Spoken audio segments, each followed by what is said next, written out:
பரிசுநாமத்துக்கு மகிமையுண்டாவதாக. உன் காரியத்தை ஜெயமா முடிக்க கர்த்தர் உன் முன்னால போகிறார். தேவன் உன் பின்னால வர்றார். உன்னை கரங்களை தூக்கிட்டு போறார். இன்னைக்கு நீங்க போகிற காரியத்தை கர்த்தர் ஜெயமாய் முடிக்க போறீங்க. விசுவாசிங்க, நிச்சயமா முடிக்க போறீங்க. என் தேவனும் நானும் நிகழ்ச்சியின் மூலமாக கர்த்தர் சொன்ன வார்த்தை நிச்சயம் நடக்கும்.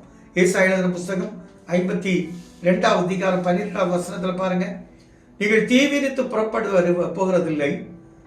எவ்வளவு அழகான சொல்ற, நீங்கள் தீவிரித்து புறப்படுவதில்லை, நீங்கள் ஓடி போறது போல ஓடி போவதும் இல்லை. கர்த்தர் உங்க முன்னால போறார்.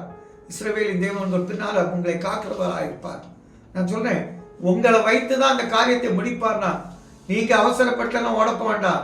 நீங்க தோத்து போக மாட்டீங்க. உங்க கர்த்தர் கரங்களை தூக்கிட்டு போய் அந்த காரியத்தை முடிப்பார்.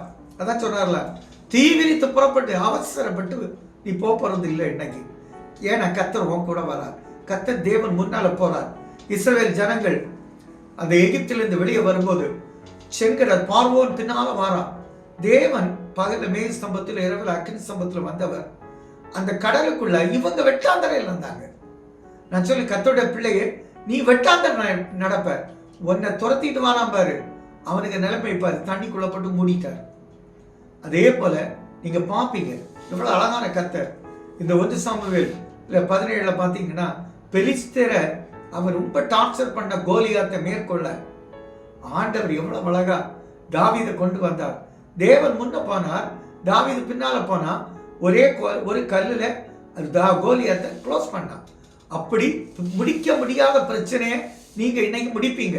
உங்க காரியம் ஜெயமாய் மாறும். கட்டாயமா அது மாற்றம் இல்லை.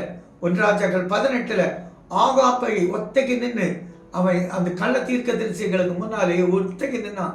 அவனுக்கு கூட என்னது யாரு? கர்த்தர். கர்த்தர் தான் எலியா கூட இருந்தார். எலியா 450 கள்ளத்தீர்க்கு வெட்டி சாய்த்துட்டாரே. அந்த பலன் எப்படி வந்தது? அதே போல உங்களை பலப்படுத்துவார். காரியம் நடக்கும். அப்போஸ்தலனாகிய பவுலை பிடிச்சு சிறைச்சாலையில் வைத்தாங்க. முந்தின நாள் ராத்திரி கர்த்தருடைய தூதன் வந்து விடுவித்தார்ல. அதே போல உங்க பிரச்சனையில எல்லாம் ஆண்டவர் விடுவித்து உங்களை மகிழ செய்வார். எங்கள் நல்ல தகப்பனே, நீங்க முன்ன போய் கர்த்தர் எங்க முன்னால போங்கப்பா, எங்க காரியத்தை அப்படியே வழியை திறந்து பாதைகளை சபைப்படுங்க. யாத்திரா 23:20 சொன்னது போல வழிகளில் ஆண்டவரை உங்களை பாலுக்கு ஆயத்தப்பட்ட அந்த உயர்ந்த இடத்துல கொண்டு சேர்க்கவும் தூதனை அனுப்பி ஆசீர்வதிங்க. மார்க் 1:2 சொன்னது போல 20 தூதனை உனக்கு முன்னே அனுப்புகிறேன், அவர் உனக்கு முன்னே போவார். உன் காரியத்தை வாய்க்கப்படுப்பா. பிரச்சனைகள் முற்றுப்புள்ளி வைக்கப்படுகிறது. உன் தொழில் பிசினஸ் அப்படியே வேற லெவலுக்கு ப்ராஃபிட்டா கொண்டு போகிறார். கர்த்தர் எல்லாவற்றையும் பெற்று ஆண்டவர் எங்களை ஆசீர்வதிக்கும் நல்ல பிதாவே. ஆமென்.